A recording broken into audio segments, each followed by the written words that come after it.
The night was calm, and the silver moon floated high above the ocean, casting its shimmering path over the gentle waves. On the deserted beach, two women stood close enough to feel each other's breath, yet far enough to keep the tension between them alive. Isla had always loved the ocean at night. It was her refuge from the noise of the day. Tonight, she had invited only one person to share it with her, Maren. They'd been friends for years, bound by an unspoken connection, but neither had dared to name it. The salty breeze teased strands of Maren's dark hair across her face, and Isla had to fight the urge to brush them away. "You didn't have to come all this way," Isla said softly, her voice nearly lost under the hush of the tide. "I wanted to," Maren replied. "You said you needed to talk?" Isla's gaze fell to the sand. "I do, but it's hard to say." They walked slowly along the waterline, their footprints swallowed by each rolling wave. The moonlight wrapped them in a pale glow, making the world feel smaller, more intimate. Maren reached out without thinking, her fingertips grazing Isla's hand. Isla's heart gave a sharp, wild leap at the contact. "You've been distant lately," Maren said. "I thought maybe I'd done something." "No," Isla said quickly, stopping to face her. "You've done nothing wrong. That's the problem. You've been distant, and I don't know how to keep pretending I am fine when I feel." Her voice broke. She turned away, afraid to see pity in Maren's eyes. But Maren stepped forward, closing the space between them. She placed a hand on Isla's cheek, turning her gently back toward her. "Feel what?" Maren whispered. Isla's breath caught. "Like I'm falling for you.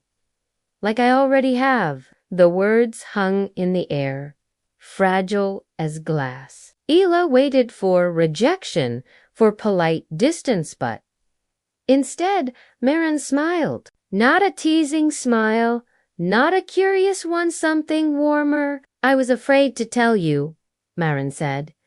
"I thought I'd lose you." "You could never lose me," Isla breathed. In that moment, the pull between them was undeniable. Maren's fingers slid into Isla's hair, and Isla stepped closer until there was no space left to hide behind. The world narrowed to the scent of the sea, the steady crash of waves, and the moonlight spilling over their skin. When their lips met, it was slow-tinted at first, like testing the edge of a dream. But the longer they kissed, the deeper it grew, an unspoken confession pouring between them. Isla's hands found Maren's waist, and Maren drew her in, pressing their bodies together as if they'd been waiting for this all their lives. The kiss tasted of salt and something sweeter, something entirely. The ocean murmured its approval,